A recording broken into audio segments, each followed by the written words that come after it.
Hello and welcome to the Experiencing Love podcast. I'm your host, Philip Jocks, and I'm so glad that you're here. I just want to take this moment to send you a daily download to not give up, to believe you're on the right track, and just know that as long as you stay true to who you are and what you feel like you're supposed to be doing, you will end up exactly where you're supposed to. If you persist, even if everything seems like it's not going your way and you're scared, and you come at it from a place of embracing the fear to overcome it in order to feel more love, you will get all the rewards that you're looking for. I practice this mentality every single day at every chance I can get. It's gotten to the point in my life where it's really based off of my intuition. It's a feeling I get, less so a question I have to ask. But it did start with a question. And it started with a question of, in this situation, am I going towards love and fear, or am I running away from it? I've talked about it a little bit today with different people, and I guess I'm still coming up with my understanding of it. But I used to see the two poles as love and fear, where you're either in love or you're in fear. And I think that's part of the equation. It's part of the puzzle, but it's not the full thing. Because there's also a different metric, a different axis where you're either going towards the emotions or running away from them. And by that I mean there's love and then there's fear. And sometimes we can try to actually run away from fear by embracing the emotion of love. As you know from this podcast, my definition of love is bigger than just the emotion. It's a way of being. It's a mindset. It's a heart set. It's so much more. And the same goes for fear. That fear is not just an emotion, but it's a way of being, in that there's opportunity in fear. Opportunity to learn and to grow and to evolve. Fear is beautiful just as love is. And sometimes we can run away from fear with the emotion of love. But in reality, you're not only running away from fear, you're also running away from love. Because you're running away from how you truly feel, who you truly are. Versus the opposite, which is when you feel a fear, leaning into it, embracing it, accepting it as part of you, and seeing that fear is really just like a cloud. And the cloud is dark and scary, but when you start to walk through the cloud, you find that you can only see the step in front of you, and after each step, it may get darker, it may get brighter, but eventually you come out on the other side, and on the other side is love. So in reality, you can't go towards love without going towards fear. You can't get to love without leaning into the fear and overcoming it. I talked yesterday about the book Love is Letting Go of Fear, and I think that's just one perspective speaking on this same ideal. The ideal is that there's a relationship between love and fear, and maybe they're not so opposite as we once believed. I also see it as I can't have fear without love, because my fear comes from lack of love.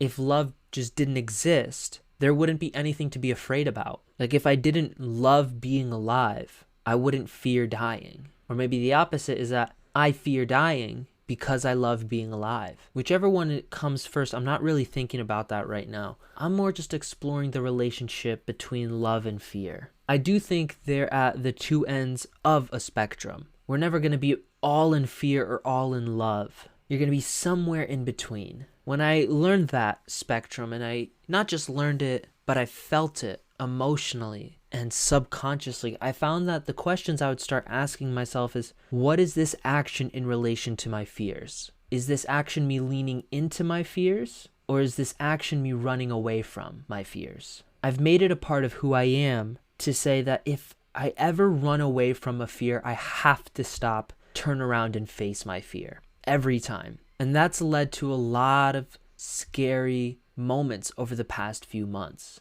Moments where I didn't know if I was going to be okay, if everything was going to work out. I didn't know it logically, but I knew it emotionally. I knew it subconsciously. And because I knew it deep down, I was able to keep going. I was able to keep pushing. And I'm nowhere near in the clear yet. But I found that I've hit a win today. A win that I can't share much about yet, but it was that moment that I had that showed me that leaning into my fear was worth it. Over the past 2-3 weeks in particular, I've had so many moments where I was just taken over by fear. I didn't know enough. I wanted to stop. I wanted to give up. I wanted to take the safe route. And whenever I would say that, whenever I would say I wanted to take the safe route, I wanted to play it safe, I would actually get sick. I would feel terrible because I made a decision months ago to stop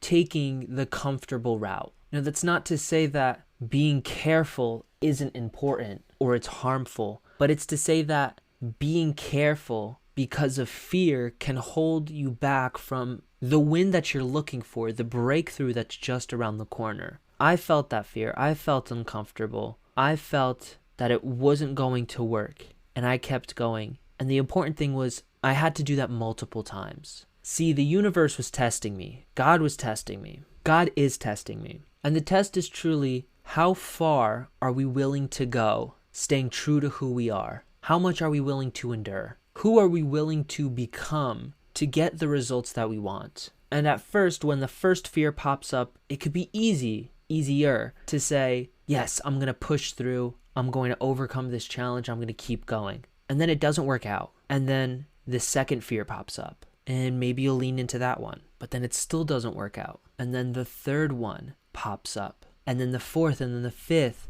And who knows how many more. And it just keeps going again and again and again. And the test is each time you have to show up for yourself. There's times of extreme anxiety and pain and discomfort and being in my room tense, not doing much that day because I felt like I was in pure survival mode. And even in those moments, I chose not to give up and not to take the easy, comfortable, safe route, but to believe that what I needed to do, especially for this year, for this first year, this inaugural year, was that I needed to do the uncomfortable thing. I needed to embrace discomfort and use that to guide my decisions. And after so many tough decisions I've had to make, I feel like it's taking a turn in the right direction. And like I said before, I'm not in the clear yet, but I see that life is not so bad. This path is not so bad. It is scary, and I could almost guarantee it's going to get worse before it gets better. That's how it always is. When life gets hard, it's about to get better. And so the harder it gets, I get more and more excited. Because the harder it gets, the better I show up and the more I grow into who I'm meant to become.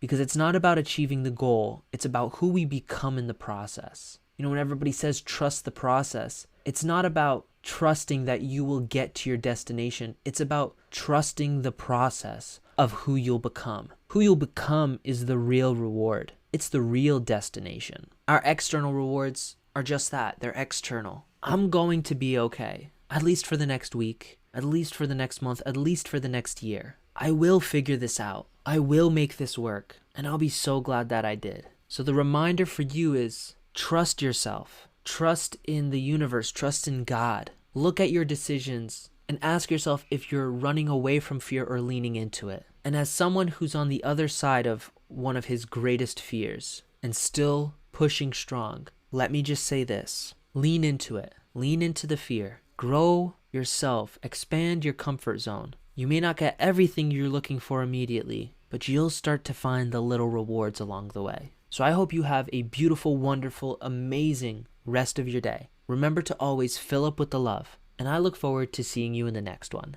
I love you.